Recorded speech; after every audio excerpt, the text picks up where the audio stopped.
সমালোচনা আসলেই প্রশংসাটা আরও বেশি মূল্যবান হয়। অনেকদিন যাবতই নাটক করছেন, তো চরিত্রের ভেরিয়েশন কতটুকু পাচ্ছেন? খুব কম, মোটামুটি কাছাকাছি গল্প থাকে। এভাবে কাজ করে কি তৃপ্তি পান? শিল্পীদের কখনো তৃপ্তি হয় না। সবসময় নাটক যখন অনেক হয় দেখে সন্তুষ্টিটা পাই না, মনে হয় যে আরেকটু ভালো হলে ভালো হতো, এটা আমার ভুল ছিল, এটা আমার ভুল ছিল, এরকম অতৃপ্তি থেকেই যায় শিল্পীদের। অনেক জনপ্রিয় অভিনেতা অভিনেত্রীদের মায়ের ভূমিকা অভিনয় করছেন, কার মা হতে সবচেয়ে বেশি ভালো লাগে? যখন যে নাটকে আমার ছেলে হয় আমি একদম মিশে যাই।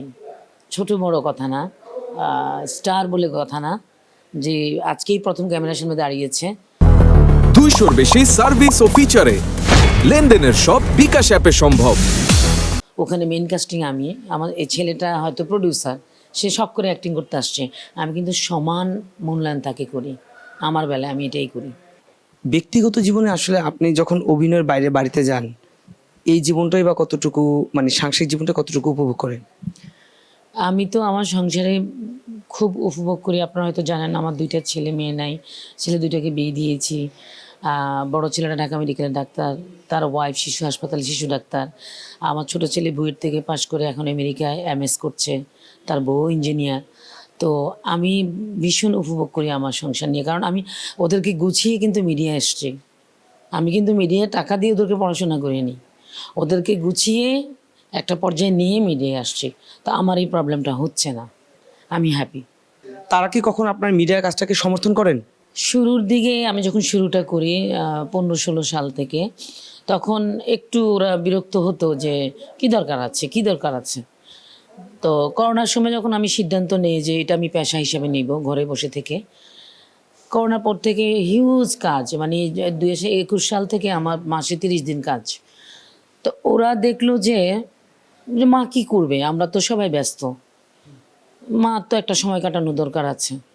তারপরে থেকেই ওরা আমাকে উল্টা উৎসাহ দেয়। ছেলেরা কতটুকু মানে গর্ববোধ করে যে আমার মা একজন দেশের জনপ্রিয় অভিনেত্রী?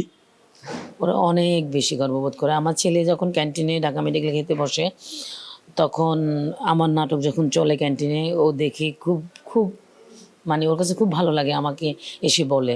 আর ছোটো ছেলে যখন বিদেশে, ওর প্রোফাইল পিকচারে আমার ছবি আছে, ওর কলিগরা, ভার্সিটির কলিগরা, টিচাররা বলে যে উনি কি হয় তোমার, বলে যে আমার মা।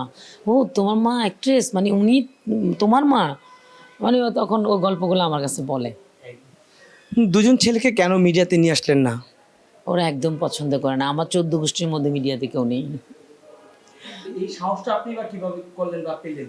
আমার সুপ্ত বাসনাটা ছোটোবেলা থেকেই ছিল, কিন্তু বিয়ে, বাচ্চা কাচ্চা, সংসার, হাজব্যান্ড অসুস্থ ছিল, সব কিছু মিলিয়ে গুছিয়ে তারপরে আমাকে সহযোগিতা করেছে এটিএন বাংলা নাট্যযুদ্ধ। তখন আমি কুমিল্লায় থাকি, ওটাতে আমি পার্টিসিপেট করি, টপ 5-এ এসে কোনো একটা কারণে ওটা বন্ধ হয়ে যায়। তারপর আমাকে সাপোর্ট দিয়েছে আমার মেন্টর ছিল সকাল আহমেদ, ডিরেক্টর, উনি সাপোর্ট দিয়েছে, ফরিদুল হাসান, ইরানি বিশ্বাস, কিছু কিছু ডিরেক্টররা তখন যাদেরকে চিনতাম, ওনারা আমাকে সহযোগিতা করেছে। আমার কখনো আক্ষেপ কাজ করে না। আমার স্বপ্ন ছিল, নায়িকা হওয়ার স্বপ্ন সবারই থাকে, কিন্তু তার আগে আমার জরুরি হয়ে পড়েছিল আমার অসুস্থ হাজব্যান্ড, আমার 2 বাচ্চা। বাইরের কথাবার্তাগুলো বা সমালোচনাগুলো কিভাবে নেন? সমালোচনাটা হতো একটা কি বলে পরিসর, একটা সমালোচনাও কিন্তু একটা ডিগ্রি। শুধু আপনার জন্য প্রশংসা করবে তা কিন্তু না, সমালোচনা করতে হবে। সমালোচনা আসলেই প্রশংসাটা আরও বেশি মূল্যবান হয়।